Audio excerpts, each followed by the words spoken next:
It's good lipstick. Hi, you guys. I'm Lin. Good, and I'm Jeb. And we are in a relationship. So we're telling y'all a story time today. It's a good one. Time, y'all. It's a good one. So should we just jump into it? All right, we're gonna jump into it. We should just jump into it. No, let's give a little backstory right quick about our night. So earlier that night we went to a party. Yeah. And it was an amazing party. Like, we were having a good ass time. It was a great night. Like, it was a great night. Great night. And we both left a little bit tipsy, you know, but it wasn't anything crazy. We were both good. And I'm gonna let baby tell the story because she remembers it better than me. I was a little bit drunk. I brought a bottle to the party. I'm 21, but I'm 22. Her birthday just passed. But so I brought a bottle to the party, and when we was leaving the party, something had told me to go back and get the bottle, but being, you know, just so much going on, like, I would end up going back to find baby's scarf. Couldn't find baby's scarf. End up leaving the bottle, which I initially went back for. So we're downstairs at this point. We was in a dorm, by the way. We're leaving. We're in the car. Mind you, I forgot the bottle. So I'm whipping, and by the dormitory there is a left turn that you're not supposed to take. Is literally a no left turn here type situation, but most people take that way because it's just easy. It's faster than going all the way around. There should be a left turn there, is what it should be. I make the left turn, and whoop whoop, you already know what happened. Right off the bat, and I was right behind the lights, all of that, and I'm like I feel like I am usually more calm with things. So I'm like, the police come up and I'm really not thinking much of it. Like, okay, we about to get a ticket for making this left turn. That's all I'm thinking. I'm not thinking it's gonna be some crazy shit because we literally made the left turn. We knew what we did wrong. We were thinking like get a ticket. I was ready to get that ticket. Yeah, we were fine. Prepared. We were chilling. I was like, oh, all right. She was like shut up, baby. Turn, let me get my registration. Right. Shit like that. Go ahead, babe. So I pull over to the side. We're now on a busier street. You know, we're not technically off campus, but we're not. We're on one of the main circles. Right, we're on one of the main roads. I pull over and, you know, I have my information ready. And being as though I'm black, you know, I hurry up and get that shit ready before they even get out the car type situation. Because you already know, being black in America, you have to be ready basically all the time to get arrested. Yeah, at any moment. For real. I mean, like, it sucks that it gotta be like that, but it is like that. So you just gotta be prepared. Like, so I get out my license, my registration, all of that. I'm ready. Roll down the window and all of that good stuff. And she was like, you know, you made the left turn, da da da da da.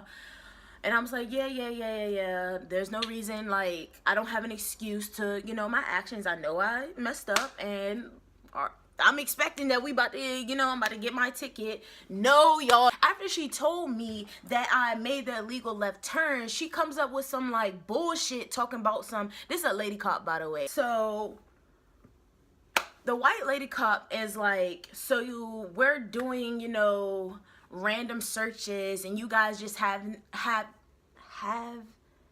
to be. You happen to. You just so happen to be like one of the fourth cars. We search every fourth car. And I'm a criminology major, minor in intelligence analysis, and I am a Dean's List student, by the way. So I pay attention in class, dead ass. So I'm just sitting here listening to her. I'm like, interesting.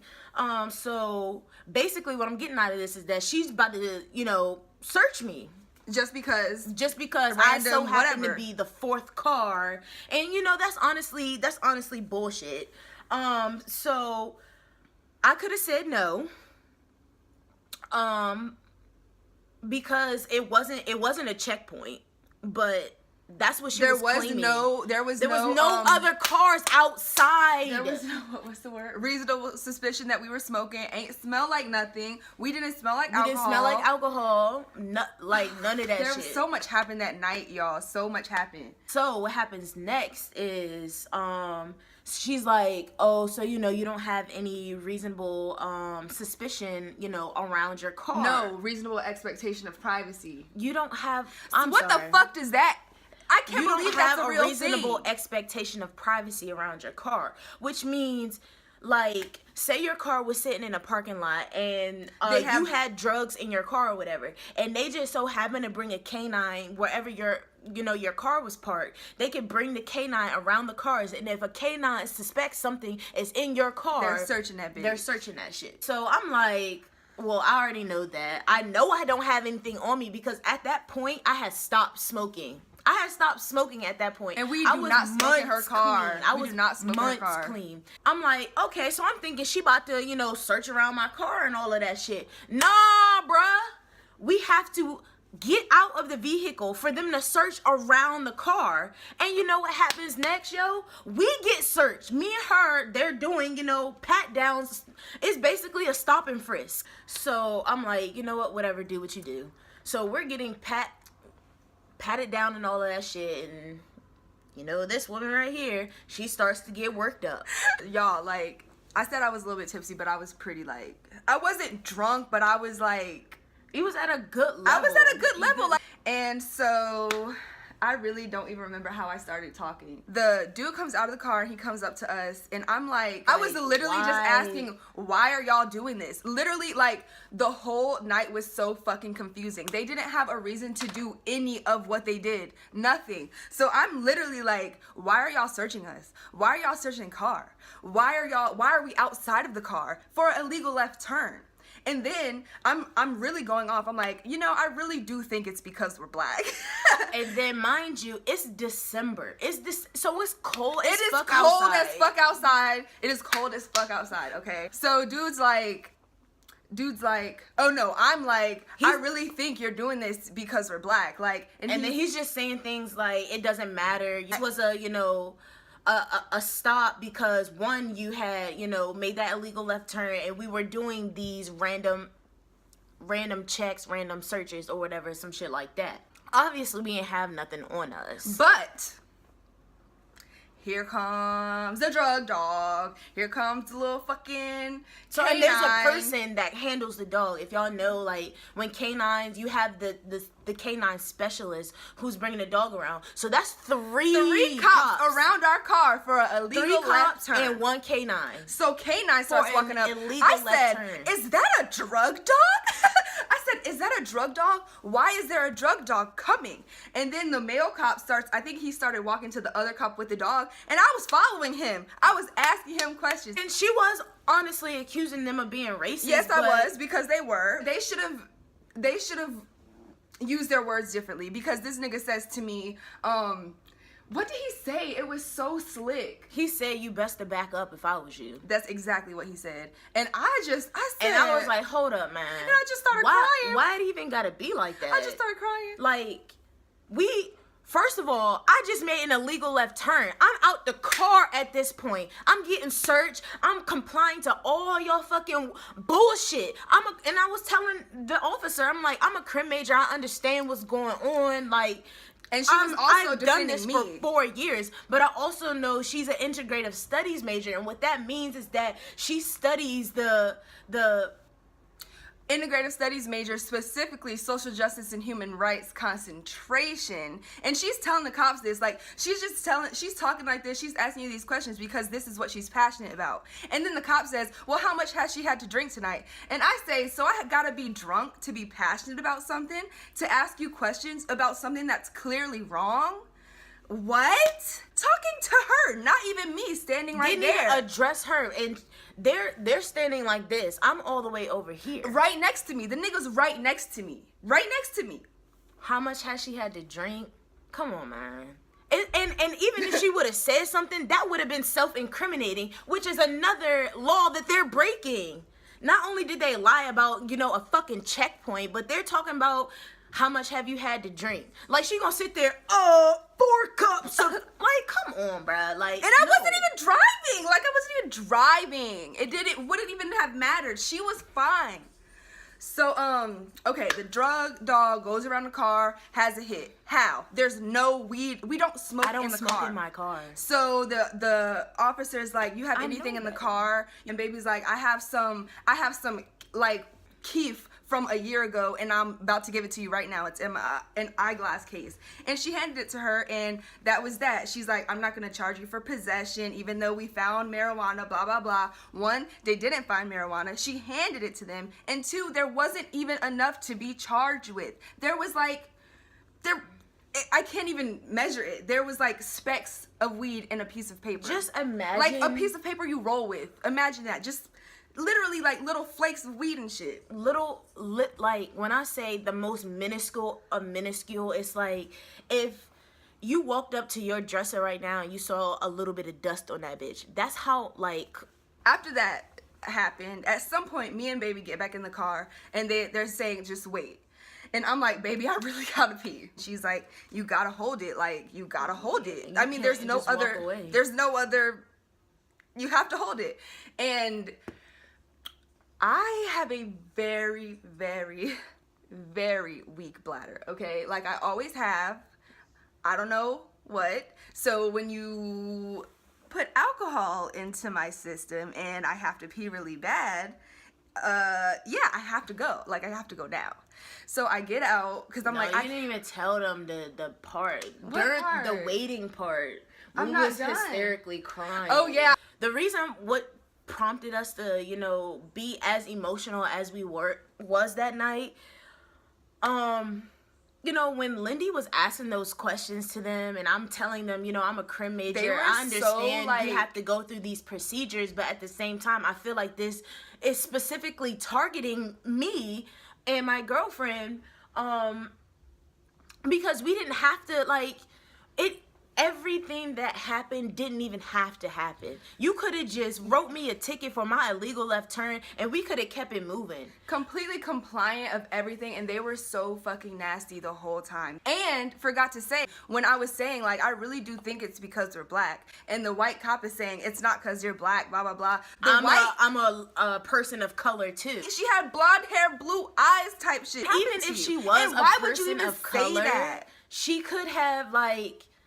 Why did you feel the need to put your privilege and throw your privilege in my face? The fact that you can navigate with your light-skinnedness. Exactly. Say, for example, you know, a really, really, really, really light-skinned person's like, you know, you can be black all day long. I don't give a fuck what you identify as, but you need to understand that sometimes you have to put your privilege, you have to address your privilege.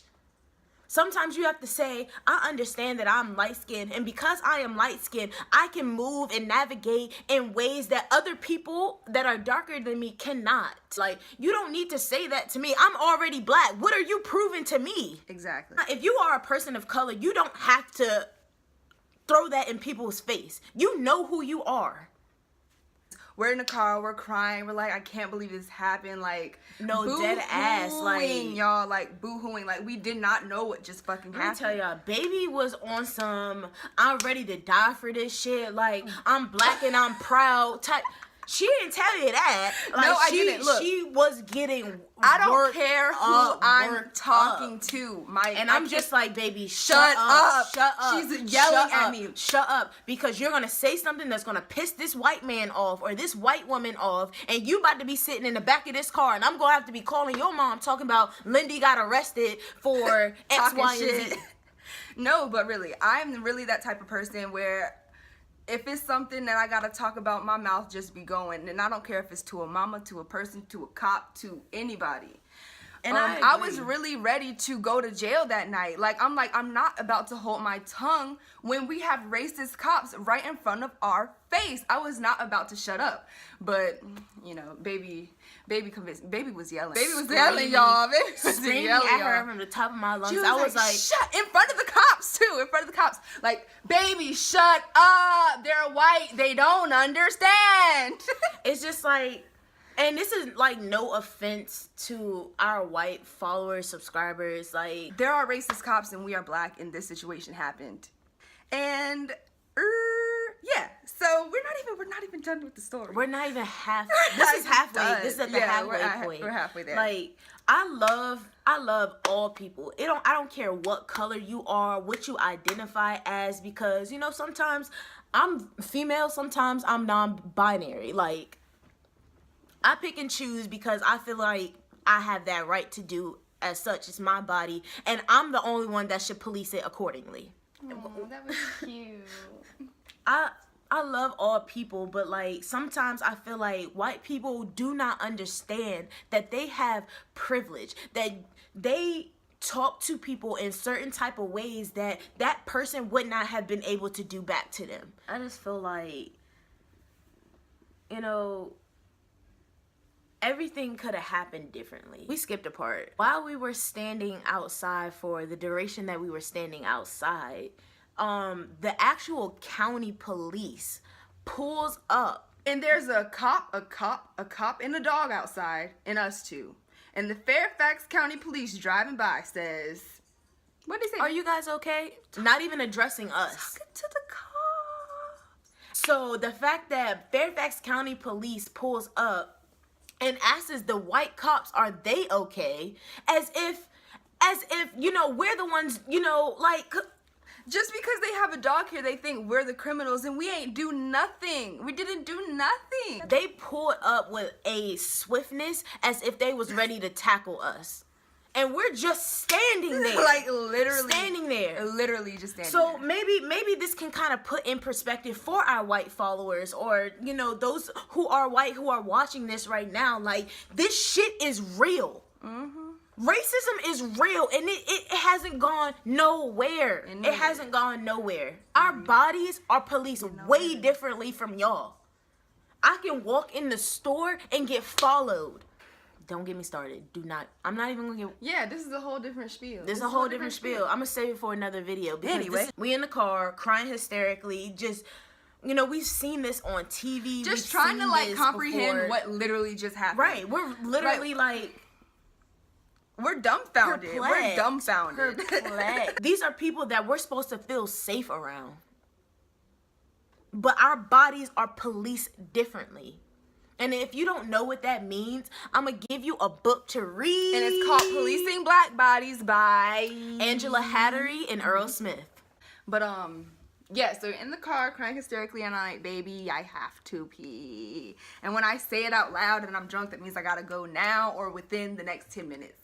So I'm like, baby, I gotta pee. She like, baby, you don't got no option other than to hold it. And I said, well, I need to have another option. So I go outside to talk to her, and I'm like, I gotta go to the bathroom. I knew her answer would be no to everything I said, but I figured I'd ask because I had to fucking pee. Y'all, I had to go so bad. So I'm sitting outside, and I'm like, look, I really gotta go to the bathroom. Is there any way you can take me somewhere, or I can walk somewhere, or I can like literally squat somewhere so that I can pee, but I have bladder problems and like I have to go.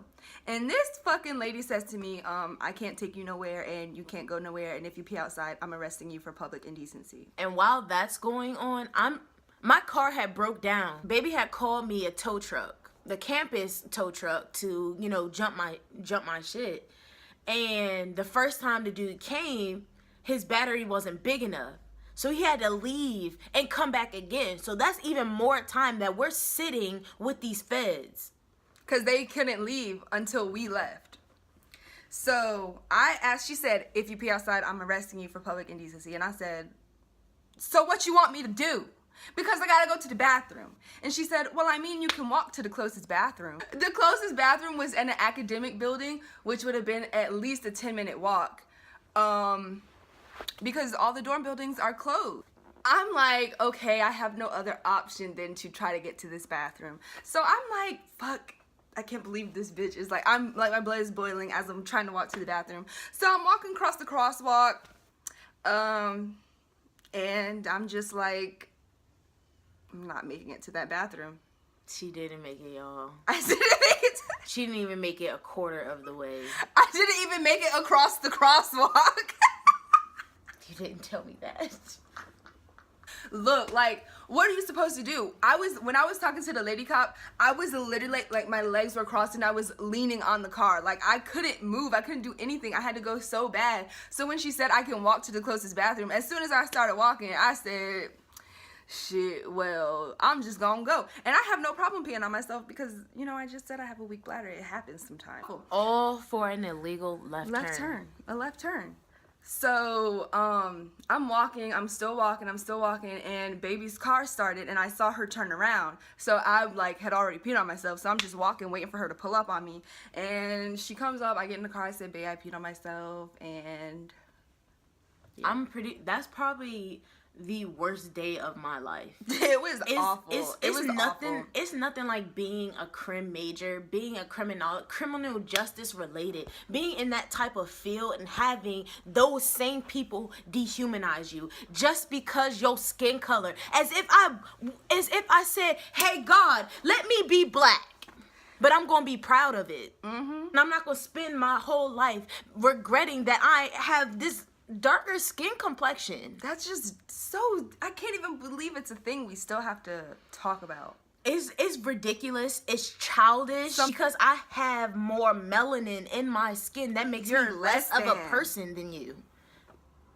I didn't know. Like I said, that's a conversation for a different day. I didn't know a different day. And anybody who ats me when it comes to racism, I'm going to shut your shit down. So if you want to at me, if you want to get this conversation started, no, how about we do get a conversation started in the comments? In the comments, let's get a conversation started. Good, bad, happy, sad, whatever y'all got to say, whatever comments you really have. Let's get a conversation started. Let's get this stuff out. I really do want to get a conversation started. I do. I think we should talk about it. I want to hear opinions on this situation. I know some of y'all probably not going to understand it. You don't understand the situation, how it happened, the fact that we're black if y'all are white. Some things are not going to be able to be comprehended, but I still do think we should put this out in the air. Whatever y'all got to say, let's say it. Right, and if you have had an experience with, you know, racism and colorism, I mean, like, and that's another thing we need to talk about, because we're both light. Yeah. So imagine if we had been dark. Imagine how that situation would have played out. Yeah. So, if you have ever gone through any traumatic experience when it comes to your color, let us know. These conversations are difficult, but they must be had. Let's have a conversation. We like conversing. Conversing. Bodies, if you can see that. By Angela Hattery and Earl Smith. So, yeah. I know that was, you know, pretty heavy. It was heavy, but I mean, we're not, I mean, obviously we still mad about it, but it happened. I'm grateful that we got to have that experience. I'm grateful that we got to have some kind of something that we can speak about that, you know, is ours, is our experience. And it's just like, just because you have black people need to, you know, put their privilege, address their privilege too. And I have light skin. I'm very aware if I was the same color as her or darker, that the situation even then could have been much different. All right. So thank you for watching. Let us know, in the comments how you feel about it, if anything has ever happened to you. We'll see you later. Bye, bitches.